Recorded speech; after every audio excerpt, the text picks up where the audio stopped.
folks, Mark Panigoni, PGA Professional at Eagle Ridge Golf Academy, Summerfield, Florida. Today, I'm going to discuss how to hit a fairway bunker shot. When your ball is in a fairway bunker, you're not next to the green, you're pretty far away. So the problem with this shot is getting the distance to get to the green. There are a couple of methods you could go by. One where you just pick the ball. In other words, you hit the ball and not any sand. And that'll get your ball out of the bunker as long as you don't have a really high lip to clear out. Because when you hit it low on the face like that, you're not going to get a lot of trajectory. And you're also hitting it off center by design, so you won't get the distance you would normally get for whatever club you're swinging. So when my intentions are to pick a ball out of the bunker, I try to take 2 extra clubs, and that'll give me basically the distance I need to get as long as I do it pretty well. So here I got a 7-iron, so it's going to go my 9-iron distance. And when I hit this shot, I'm going to make sure I pick it. It's not going to be a pretty swing, because I'm not making my normal swing. I'm intentionally avoiding the sand that's under the ball.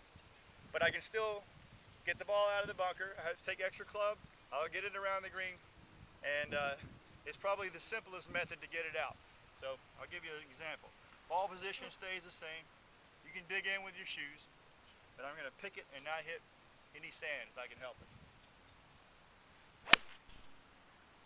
Alright, that was a pretty good shot.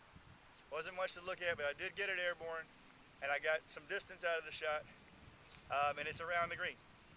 So that's the easy way to do it. It's less risk. You can, even if you completely top it, it's still going to go out of the bunker.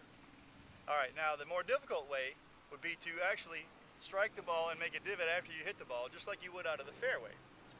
The reason this is more difficult is if you hit it slightly fat, it will be a very, very fat shot. You will lose a lot of distance because the sand is will not bounce your club into the ball like a fairway will. So if you hit just a little bit behind the sand, it'll dig down into that sand and your ball will barely get any distance at all.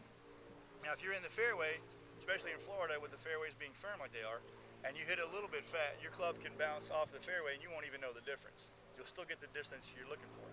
If I start my divot even a half inch behind this ball, I might get only half the distance that I should get out of the 7-iron.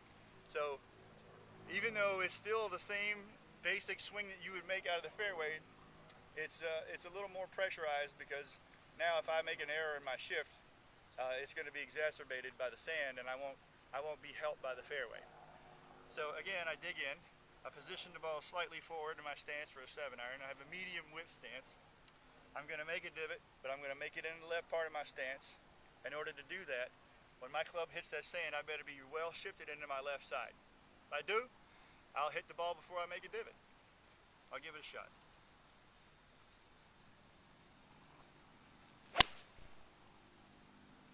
I'd say that was pretty close. I got some divot.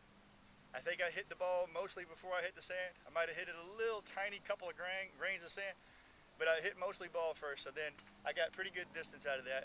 I got a lot more height out of that one because I was able to get my face on the ball instead of the bottom of the club face. So again, that's a little more difficult than trying to pick it, but the results are much better when you get it right. If you need a little help with that, fairway bunkers are very difficult. Go to playeagleridgegolf.com. And Meg and myself are on there. You can give us a phone call and set up some lessons, and we can help you get your divots in the right place and get the ball out of the fairway bunkers.